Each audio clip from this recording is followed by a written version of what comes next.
generar dudas y temores dentro de la comunidad. Y la comunidad, de alguna forma, resiente el hecho de no conocer. Tengo que decir y reconocer que en todas las comunidades tuvimos voces en todos los sentidos, voces de personas que decían, no, lo que pasa es que la industria del petróleo solo nos ha traído pobreza, atraso y violencia. Otros que decían, no, todos hemos trabajado, tenemos nuestras casas, hemos podido educar a nuestros hijos. Pero hay una que yo considero que fue repetitiva, y fue la que las personas nos dijeron: ustedes que son del área académica, cuéntenos la verdad, díganos qué es lo que pasa, qué puede pasar de bueno o de malo, porque es que nosotros no sabemos. Y de alguna forma la información que en algunos casos les ha llegado puede tender a confundir más. Y en eso pues quisiera explicar, he tratado de utilizar un lenguaje lo más generalista posible, pero si un hidrogeólogo o un hidrogeoquímico o un ingeniero de petróleos explica la técnica con palabras técnicas y científicas, es muy posible que la gran generalidad de las personas no entienda. Gracias. Sí, ese es como, ya lo otro, si ustedes desean a punta de preguntas, no sabría más que anotar. Muy bien, muchas gracias. Bueno, ya que usted dice conocer los actos demandados, especialmente se refiere usted a la resolución 90-341. En el documento que produjo la comisión, y puesto que usted ya ha establecido algunas diferencias o semejanzas entre los dos procedimientos de exploración y explotación de hidrocarburos, los convencionales y no los convencionales, se hace referencia en el informe acerca de la preocupación que existe en las comunidades en relación con la utilización de altos volúmenes de agua con aditivos.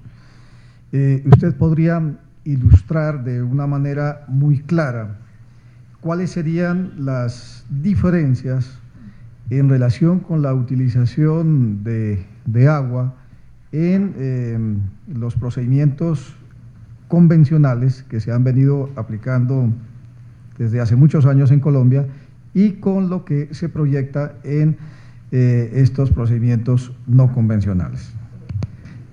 Con todo gusto, señor magistrado. En el, digamos, y parte de mi responsabilidad en la comisión por ser ingeniero de petróleos tenía que ver con cómo se completa un pozo y cuáles son esas estructuras de completamiento de un pozo. Y digamos que es obligado el estudio de la resolución.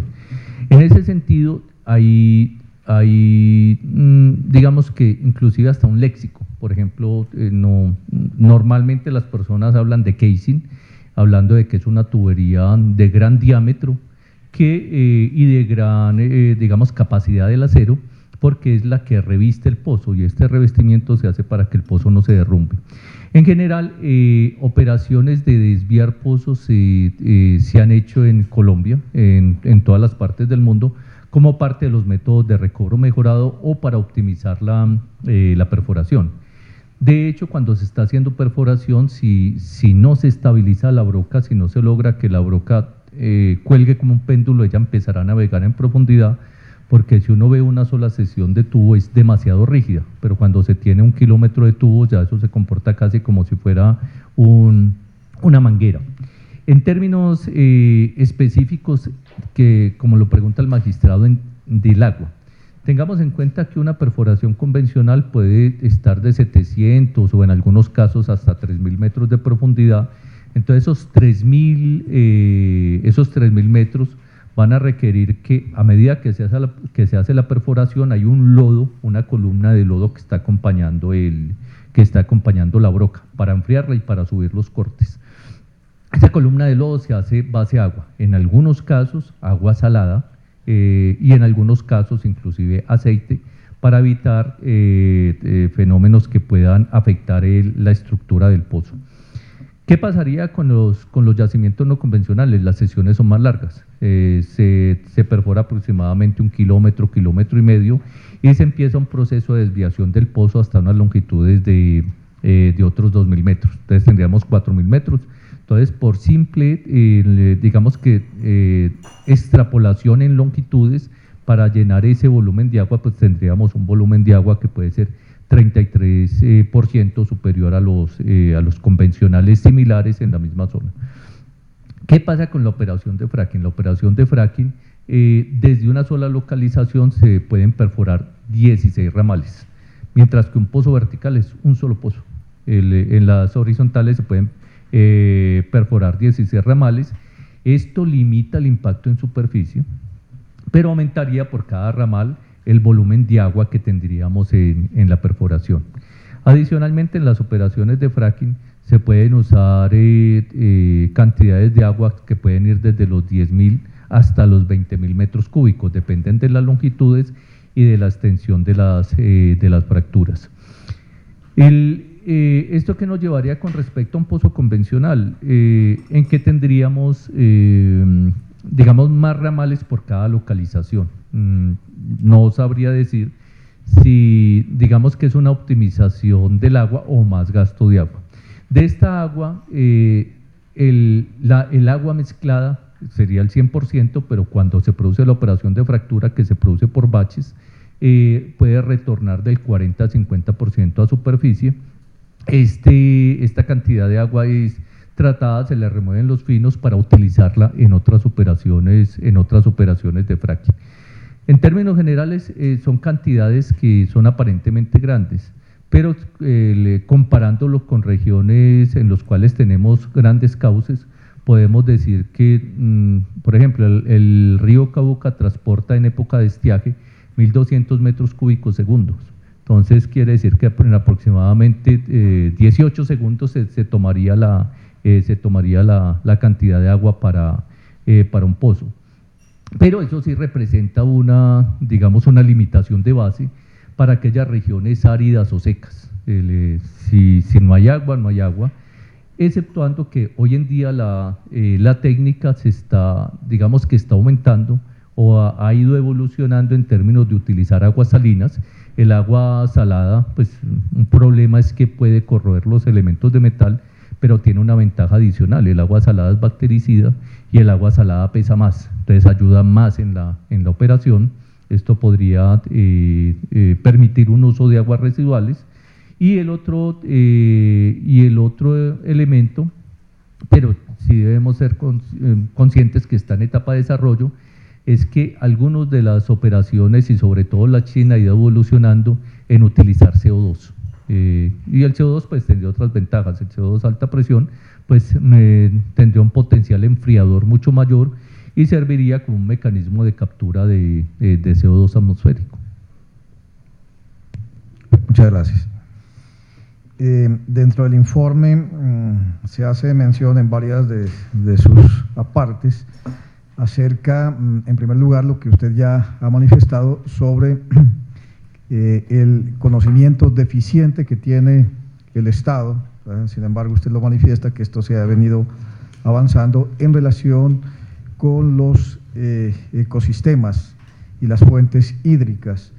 Se habla específicamente en el informe, las páginas 14, 37 siguientes, de que el 63% de los ecosistemas colombianos se encuentran gravemente amenazados y que los hidrocarburos constituyen una fuente muy alta de amenaza, en especial en el Magdalena Medio, en donde se tiene proyectado, digamos, un plan piloto muy importante de exploración y quizá explotación. Quisiera que nos ilustrara al respecto en relación con lo que se consigna en este informe y lo que usted manifiesta del impacto que tendría esta nueva técnica en los sistemas hídricos. Correcto. Tengo entendido que en próximas fechas vendrá el zoólogo Gonzalo Andrade, que en frente a ecosistemas realmente, digamos que es autoridad.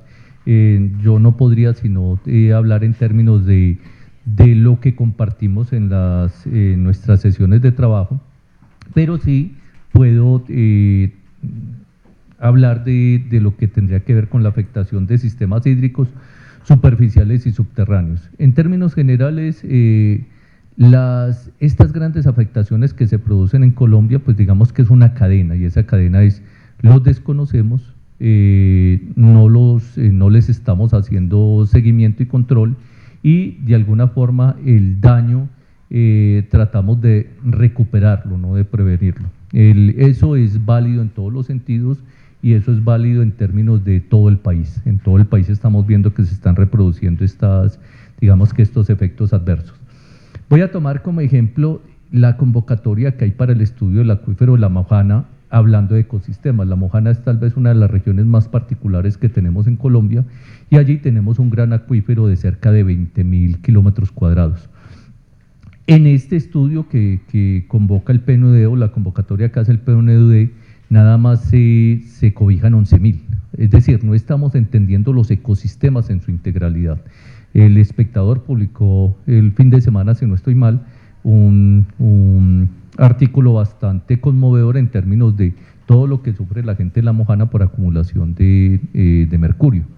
Entonces, yo diría, y es un llamado casi que a la sociedad en general, pues no podemos estudiar una fraccioncita para comprender el comportamiento de lo general. Vemos pasos correctos en términos de aumentar el conocimiento de los sistemas hídricos y aumentar el conocimiento de lo que son las relaciones superficie-subsuelo. El agua del subsuelo la vemos como aislada o en algunos casos como, valga decir, como agua sucia por estar en el suelo. Y de hecho en algunas regiones estas aguas se han contaminado por efectos de la acción del hombre y por no conocerlos. Estas afectaciones, entonces tal vez ese sería el primer elemento a mencionar: el desconocimiento. El desconocimiento puede llevar a que se cometan los errores, y sencillamente después vamos a intentar recuperar lo que no conocimos de base, y con líneas bases muy débiles. En segundo término, frente a lo que es la operación, yo me he dedicado toda la vida a la labor docente. O sea, los 20, 27 años que tengo de actividad profesional ha sido a la labor docente, como docente de ingenierías de universidades públicas. He preferido desempeñarme en las universidades públicas, y puedo decir, no existe un plan, un lineamiento en el cual nuestros ingenieros sean entrenados para hacer daños. Todo lo contrario, son entrenados para prevenir los daños y para ejercer la profesión de una forma honesta y técnica. Y en ese sentido, los daños que se generan dentro de los, no solamente con la industria de los hidrocarburos, sino que se generan con obras viales, con tunelería, con represas, muchas veces son por incapacidad o por desconocimiento o por deshonestidad de quien está llevando a cabo la obra, y por falta y debilidad institucional para controlar toda la línea del proceso. Y en eso, parte de la línea del proceso que nosotros proponemos reconocer es el conocimiento de la línea base. Allí debe estar presente el Estado, y por eso nosotros hacemos ese llamado al fortalecimiento institucional y al fortalecimiento y empoderamiento de la ciudadanía para que ejerza ese control de las actividades extractivas. Muchas gracias.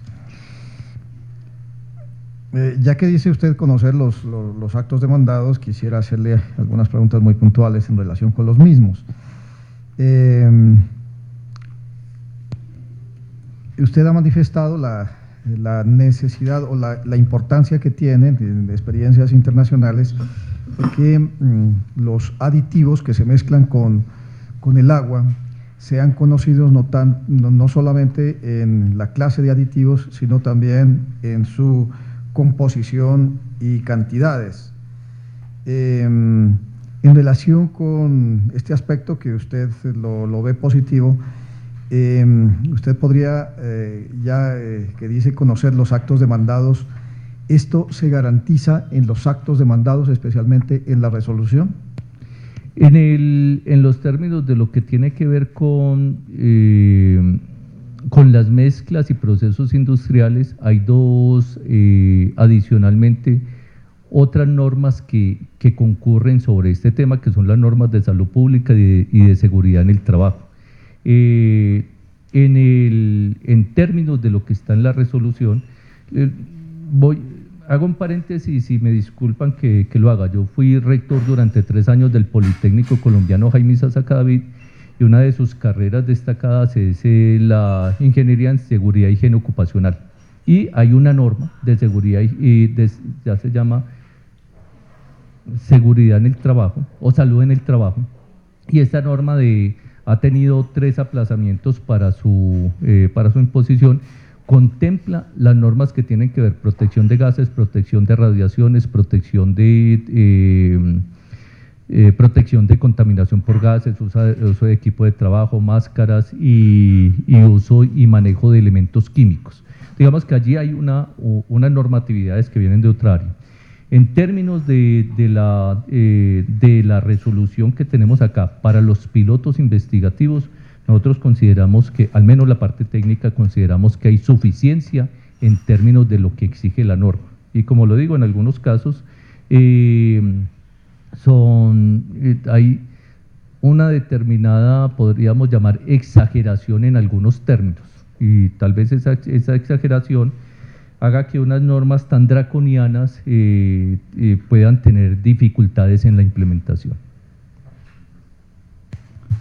Muchas gracias.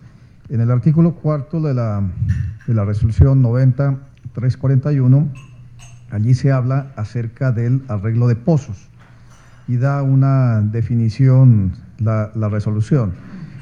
Como es una definición técnica, ¿usted podría ilustrarnos cuál es el alcance de esta definición? En términos de los arreglos de pozo, la resolución he visto que trabaja tres elementos. Uno son las distancias a fallas activas, lo otro las distancias en términos de interacción cuando se reinyectan fluidos, y lo otro la interacción vertical con pozos que se usen para riego, para consumo humano. En términos de las distancias, vuelvo un poco siendo reiterativo en el hecho de se toman los límites superiores de varias reglamentaciones internacionales, y los límites son distancias que son plausibles y que son correctas. Voy a explicar lo siguiente. Un pozo de fracking se puede hacer en una formación que tiene una permeabilidad de 10 a la menos 5, 10 a la menos 7 milidarcis, es decir, le sumamos otros o restamos otros 3 al radical. Eso quisiera decir que si hay un proceso de migración forzada de los hidrocarburos o de los elementos que están dentro de la formación, tendríamos que esa migración podría durar miles de años, si no millones de años. Esos son demasiados, son la cantidad de centímetros que se desplazan en un día. Entonces eso podría sumar millones de años. Y exceptuando que se corroborara la hipótesis de que hay una ruptura hacia formaciones más permeables o hasta los acuíferos superiores que puedan estar a 300 metros de profundidad o menos, las distancias son más que correctas. No habría forma como en épocas o tiempo de observación humana de que se produjeran desplazamientos visibles en tal cuantía. Muchas gracias. De igual manera, en esta disposición, en el artículo 4 de la resolución, cuando define la estimulación hidráulica como el tratamiento a la formación de pozo a través del bombeo de un fluido compuesto de agua, químicos y propante, la pregunta que le quiero formular, en primer lugar, en relación con la utilización de químicos. ¿Por qué es tan relevante la utilización de químicos y otros compuestos en esta nueva tecnología que se propone en relación con la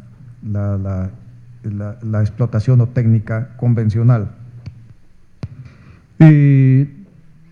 Sí, señor magistrado, tal vez algo que me sorprendió y me sorprendió gratamente es ver el conocimiento que las comunidades tienen de las operaciones petroleras, y yo digo que ese conocimiento que se adquiere de una forma empírica, en algunos casos dolorosa, los ha hecho unos expertos en el área. Ellos, una de las quejas que nos colocaban, siempre había nos llamaban la atención sobre cosas que les habían pasado, malas que les habían pasado, y una de ellas tenía que ver con las piscinas de lodos. Las piscinas de lodos de los no convencionales y los convencionales serían iguales, pues en términos de dimensiones, de profundidad y del cierre que se debe hacer de ellas. Entonces comentaban como algunas veces estas piscinas habían sido abandonadas o llovía y se rebosaban y sencillamente los lodos iban a parar en las fuentes de aguas. Los químicos de los lodos son exactamente los mismos, y los lodos tienen obviamente, y también tienen su normatividad, los lodos tienen unas composiciones químicas de las cuales se derivó el conocimiento para los fluidos de fractura. Entonces, por ejemplo, todo lo que aumente la densidad de la columna para que no tengamos unos estallidos, para que no hayan unos contraflujos indeseados, son materiales que están en los químicos del agua de fractura. Se utilizan también algunos viscosificantes y reductores de presión. Tengan en cuenta que cuando se inyecta la arena es muy corrosiva. El oro, la plata, incluso el acero se pule con chorros de arena a alta presión, entonces esa presión contra la cara de la tubería la puede afectar. Entonces se utilizan viscosificantes primero para que la arena se mantenga distribuida, y algunos para evitar la fricción contra la cara. Y en general en los procesos de perforación, hasta en los de perforación de pozos de agua profundos o en la perforación de pozos para la industria geotérmica, vamos a encontrar la misma combinación de químicos. Por todas partes estarán, solamente que en este caso, y valga decir afortunadamente, se han hecho públicos para que todo el mundo tenga el conocimiento de qué es lo que está en esas aguas. Muchas gracias. De igual manera, en el artículo 12 de la resolución demandada, se habla como una obligación del operador informar al Ministerio de Minas y Energía, o la entidad que se encargue de hacer el control, seguimiento y evaluación de esta técnica, informar el volumen de aditivos o químicos. La pregunta que quiero formularle es: ¿bajo qué criterios técnicos el Ministerio de Minas y Energía tendría la posibilidad de evaluar el volumen de aditivos o la clase de aditivos que los operadores estarían empleando? Sí, efectivamente, señor magistrado, este es uno de los apartes en los que me refería en la exposición general, de la obligatoriedad de dar a conocer volúmenes, composiciones y relaciones de mezcla. Eso debe hacerse a través de una tabla y a través de un formulario, y esos formularios tienen que ser formularios reglados. Nosotros abogamos por el fortalecimiento institucional. Tengo que decir que desafortunadamente nuestras facultades públicas o privadas tienen que incrementar la formación de personas que digamos que estén en capacidad de evaluar estos conocimientos. Valga decir, en la Asociación Colombiana somos en este momento 60 afiliados, de los cuales 26 son profesionales. Hay un gran bloque de estudiantes. Hidrogeólogos de la Asociación Internacional de Hidrogeólogos, según la lista que aparece publicada, somos 22.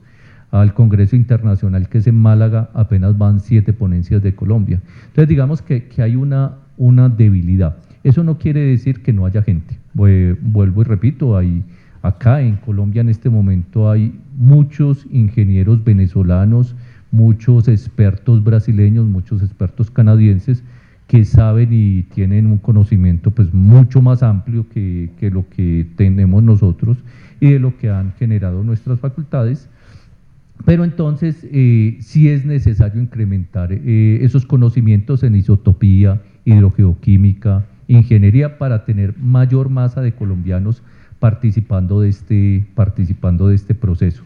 Nosotros abogamos, y es específico, tal vez una de las conclusiones más contundentes y reiterativas del informe, que debe haber un proceso de fortalecimiento institucional y de la ciudadanía. Debemos llegar a un lenguaje común de conocimiento, de tal manera que esto no sea una suerte de mundo oculto de alquimia de unos pocos, que permita que haya, si se da el desarrollo de ese aspecto productivo, que haya una real gestión, y que esa gestión sea ejemplar, que no se den los daños, y si los daños se dan, que haya la punición respectiva.